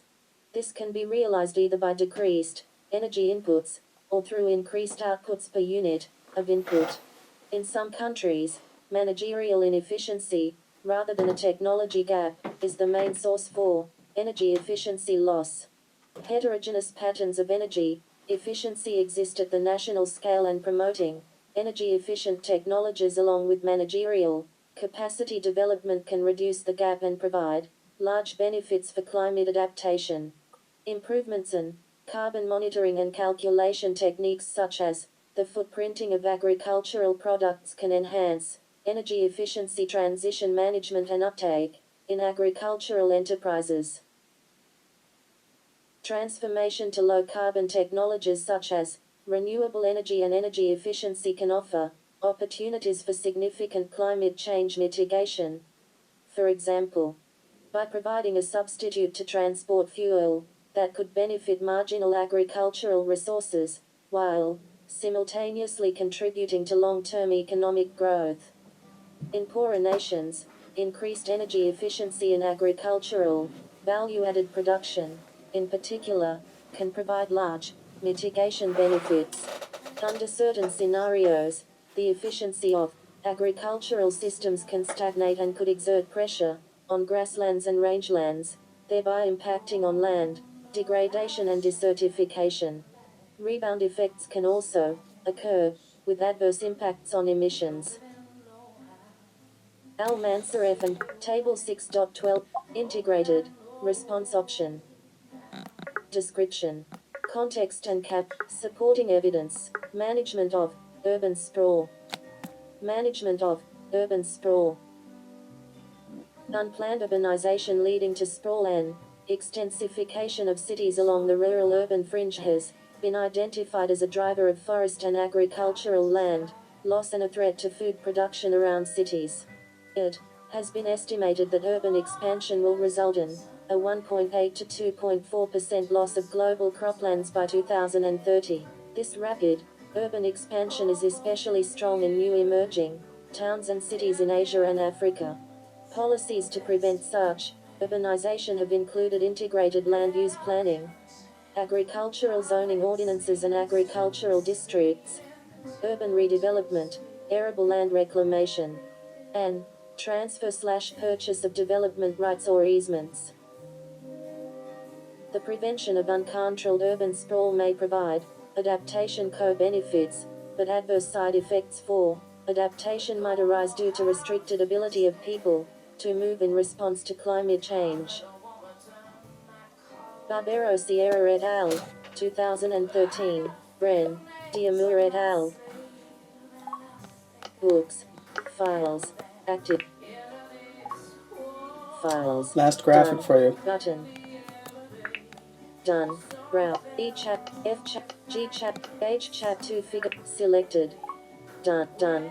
Button. This is not Glenn Gould. This is Andrea Koziel. It's called Halfway Sweet, the album.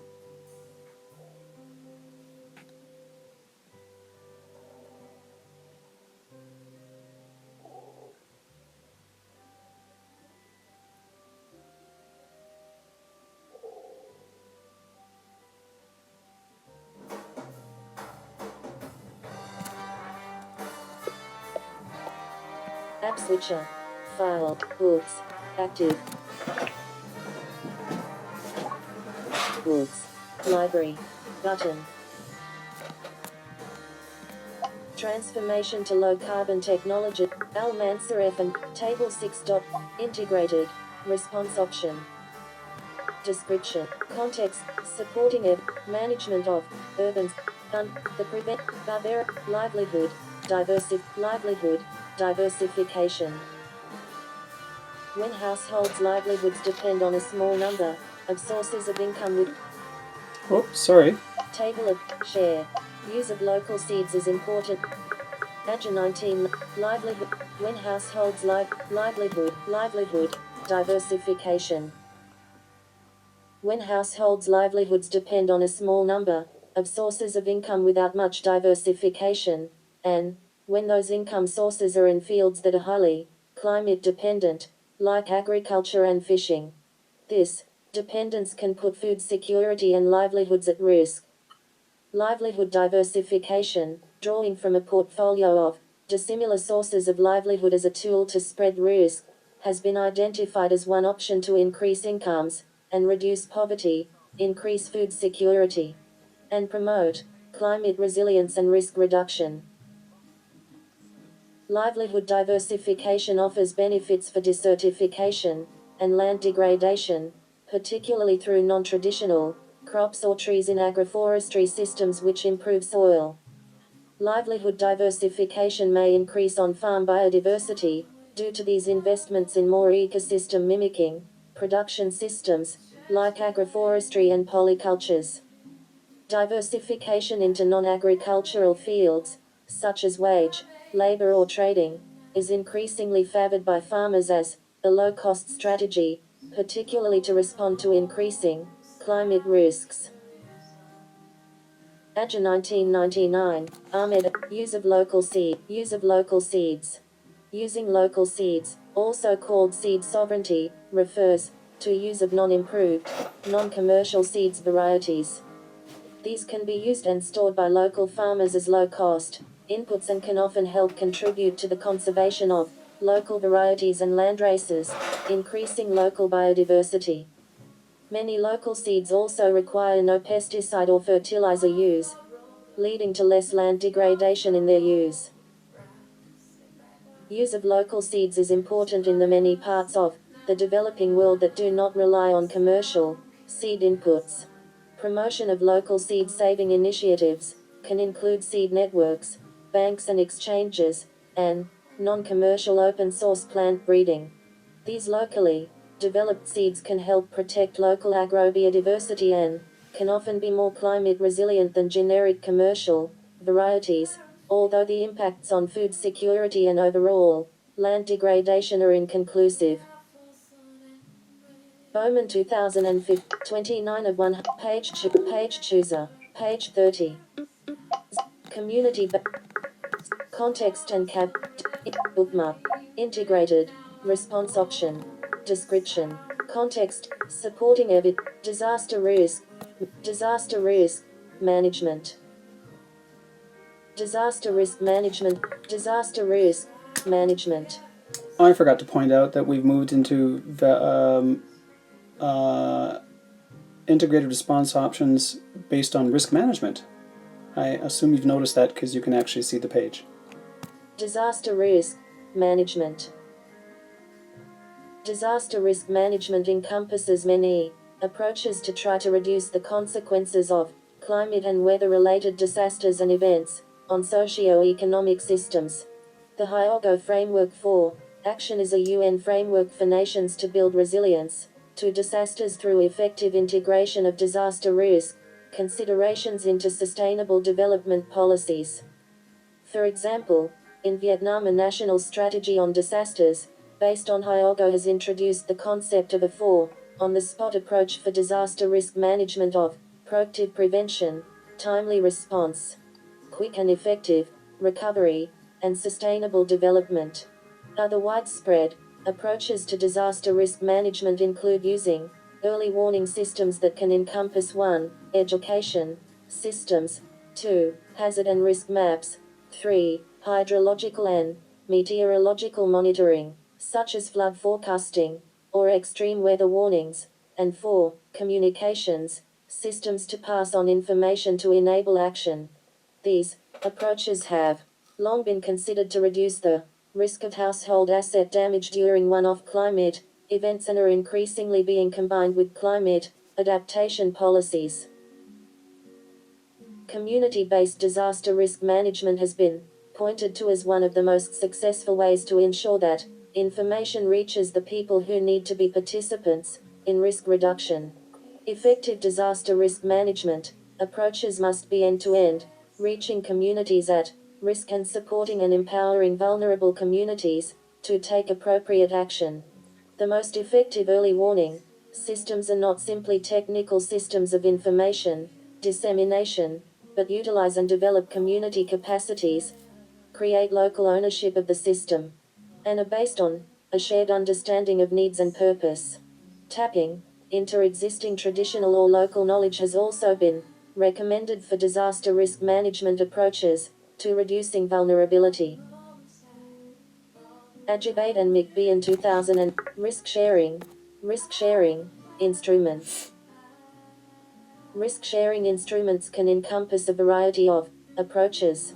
Intra-household risk pooling is a common strategy in rural communities, such as through extended family financial transfers. One study found that 65% of poor households in Jamaica report receiving transfers, and such transfers can account for up to 75% of household income or more after crisis events. Community rotating savings and credit associations, ROSCAs, have long been used for general risk pooling and can be a source of financing to cope with climate variability as well. Credit services have been shown to be important for adaptation actions and risk reduction. Insurance of various kinds is also a form of risk pooling.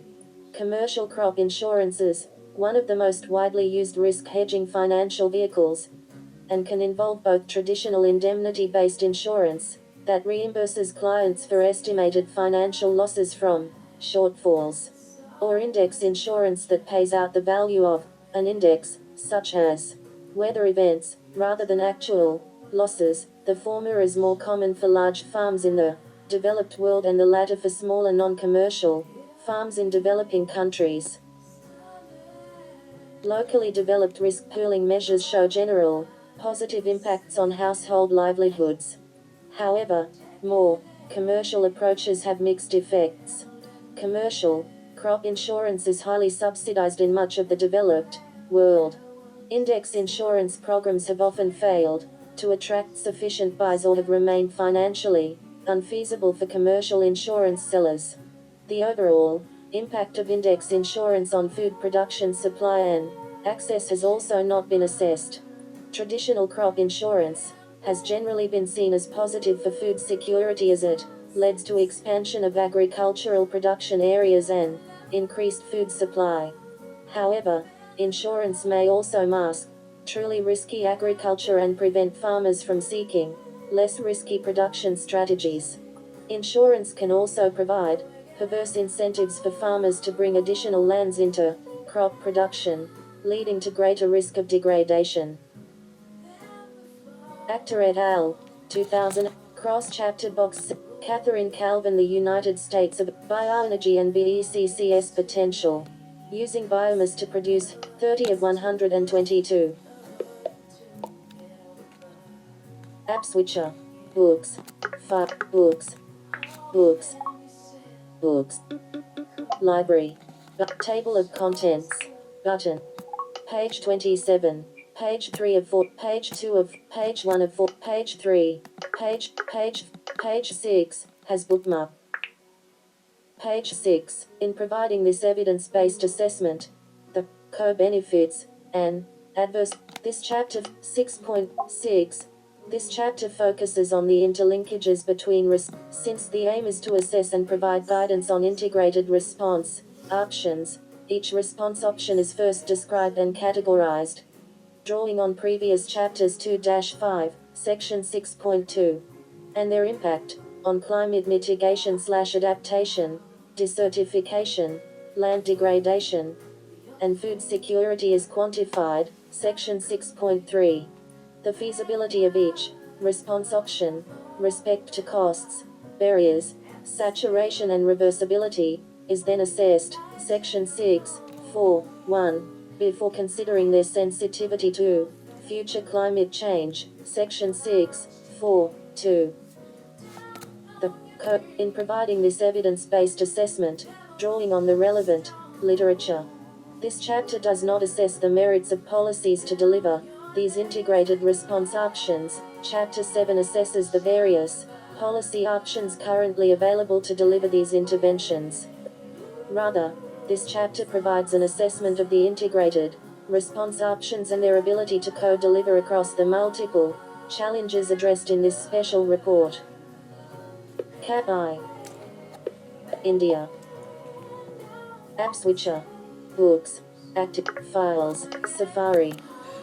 So as it mentioned once again, Chapter 7 deals with policies. The other chapters go into great detail about this report. Special report. Heading level 5. The special report on climate change and land, and the very long subtitle that comes after that. All of the links for these different aspects will be in the comments, including the information about the Andrea Koziel's music. And I highly recommend, if you have any confusion or you want more details, that you just go and download their chapter and get the information directly from the source, because they provide lots and lots of information. As I said, it's 900 pages deep. Website back. Dimmed. And button. last but not least, a talking game YouTube channel. Link. You can see it there. Congratulations. I'm going to have a cookie. I think you should too. 3 of 3 Wi-Fi bars. Mother. Control center.